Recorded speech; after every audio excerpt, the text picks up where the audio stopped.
جی، صاحب شروع کریں؟ جی جی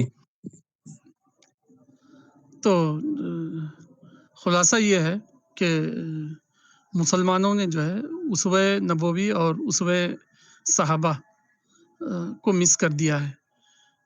وہ مختلف چیزوں کی بازیابی کے لیے کوشش کرتے ہیں۔ بازیابی یعنی ریگین کرنا، ری اچیو کرنا، دوبارہ جو ہے اس کو اپنے قبضے میں کرنا۔ تو ساری کی ساری مسلم قوم جو ہے، مسلم کمیونٹی کا کیس یہ لگتا ہے کہ وہ جو ہے ہر جگہ جو ہے بازیابی کی کوششوں میں لگے ہوئے ہیں کہ فلاں ڈھانچے کی بازیابی، فلاں لینڈ کی بازیابی، فلاں گریٹنیس کی بازیابی۔ حالانکہ ان کو سب سے زیادہ کوشش کرنا چاہیے اسوہ نبوی اور خطبہ صحابہ کی بازیابی کے لیے، یعنی دوبارہ جو ہے وہ اسوہ نبوی اور اسوہ صحابہ پر کھڑے ہو جائیں اور جو ہے جہنم کو اور جہنم سے لوگوں کو آگاہ کرنا ان کا سپریم کنسرن بن جائے، اور دنیا کی قوموں کو جو ہے وہ محبت اور پریم کے ساتھ جو ہے اس پیغام کو سمجھانے والے بنے۔ اس کی بازیابی جو ہے یہ ہے اصل سب سے بڑا کام۔ وفی ذالک فلیتنافس المتنافسون، کمپیٹ کرنے والوں کو، بازیابی کی اسٹرگل کرنے والوں کو جو ہے سب سے زیادہ بازیابی کی کوشش اسوہ نبوی کی واپسی کی کرنا چاہیے، نہ کہ جو ہے پیس آف لینڈ کے لیے، پیس آف بلڈنگ کے لیے، پیس آف سو اینڈ سو کے لیے۔ اسوہ نبی کو کھونا سب سے زیادہ بڑا کھونا ہے۔ خطبہ صحابہ کو کھونا ناکامی کا جو ہے سب سے بڑا سبب ہے۔ فمن زحزح عن النار وادخل الجنہ، جس کو جو ہے جہنم سے ہٹا دیا گیا اور جنت میں داخل کر دیا گیا، فقد فاز فوزا عظیما، فوز عظیم، گریٹ سکسیس تو یہ بتائی گئی قرآن میں اور سنت میں۔ تو اصحاب رسول اور رسول کے خطبے کو کھونا سب سے بڑا فیلئر ہے، سب سے بڑا فلیشنس ہے، سب سے بڑی احمقی ہے۔ ہمیں جو ہے اپنی ان کمیوں کو جاننا چاہیے، نہ کہ جو ہے یہود کی طرح جو ہے سلیمان اور داؤد کے دور کو کی شان کو واپس لانے کی کوشش کرنا۔ ہمارے اکابر اور اصاغر دونوں نے جو ہے اسوہ نبوی کو اور خطبہ صحابہ کو کھویا ہے۔ سب سے بڑا کھونا تو یہی تھا جس کو ہم جان نہ سکے۔ اگر اس بات کو جان لیں گے تو ایک واقعہ سنا کر جو ہے میں اپنی بات کو ختم کروں گا کہ بخاری اور مسلم میں روایت آئی ہے، رسول اللہ اپنے اصحاب کے ساتھ مسجد نبوی میں بیٹھے ہوئے تھے۔ ایک دیہاتی وہاں پر آیا اور اس نے وہاں یورین پاس کرنا شروع کیا، بول پاس کرنا شروع کیا۔ تو صحابہ کو بڑا غصہ آیا، وہ مارنے کے لیے دوڑے۔ اصحاب رسول کے اس ری ایکشن کو دیکھ کر رسول اللہ نے ان کو روکا اور کہا کہ جو ہے بدوی کو، عربی کو اپنی ضرورت پوری کرنے دو۔ اور جو ہے جب اس نے اپنی ضرورت پوری کر لی تو اصحاب سے رسول اللہ نے کہا کہ اللہ نے تم کو لوگوں کے لیے رحمت اور بلیسنگ بنا کے بھیجا ہے، مار کاٹ کرنے کے لیے نہیں۔ اور پھر جو ہے عربی کو بلا کر سمجھایا کہ مسجد جو ہے یہ جو ہے پریئر اور جو ہے خدا کے ذکر کے لیے ہے، یہ بول و براز کرنے کی جگہ نہیں۔ تو وہ بدو جب اپنے قبیلے میں واپس گیا تو اس نے کہا کہ میں نے محمد کی عبادت خانے میں جا کر ایسی ایسی حرکت کی، ماں قہرنی محمد ولا ضربنی محمد، محمد نے نہ مجھے مارا اور نہ مجھے ڈانٹا۔ تو یہ تھا اسوہ رسول، جس کو اصحاب رسول نے جو ہے اپنایا اور بہت ہی کم وقفے میں جو ہے دنیا کو انہوں نے اسلام کے پیغام کو ماننے پر جو ہے مجبور کیا، ان اپنے اخلاق سے، اپنے کردار سے، اپنے بیہیویئر سے۔ لیکن جب ہمارے ملک میں ہم دیکھتے ہیں تو ہمارے اہل علم اس کو دارالحرب کہہ کر یہاں سے ہجرت کرتے ہیں، اور ہماری عوام جو ہے چھوٹی چھوٹی باتوں پر جو ہے ری ایکشنری ہو کر اپنی بربادی اور جو ہے تباہی کا سامان کرتی ہے۔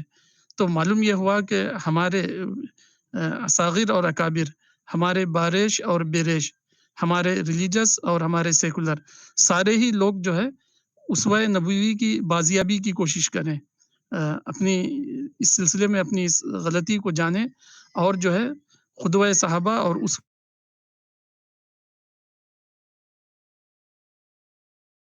اپنے سکسیس کو جو ہے وہ انشور کریں۔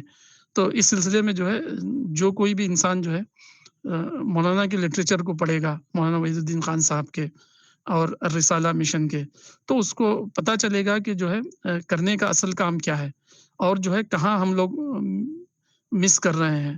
تو الرسالہ مشن ہم سے یہ کہتا ہے کہ سب سے بڑا مسنگ ویلتھ ہماری اسوہ نبی کو کھونا ہے، قدوہ صحابہ کو کھونا ہے، اور سب سے بڑا فارچونیٹ ورک یہ ہے کہ واپس ہم جو ہے اسوہ نبوی اور اصحاب رسول صلی اللہ علیہ وسلم کی طرف واپس لوٹیں۔ اس پر میں اپنی بات کو ختم کرتا ہوں اور دعا کرتا ہوں کہ اللہ تعالیٰ مجھے اور آپ کو اسوہ نبی کی بازیابی اور دریافت اور اس پر عمل کرنے کی توفیق عطا فرمائے، آمین۔ السلام علیکم۔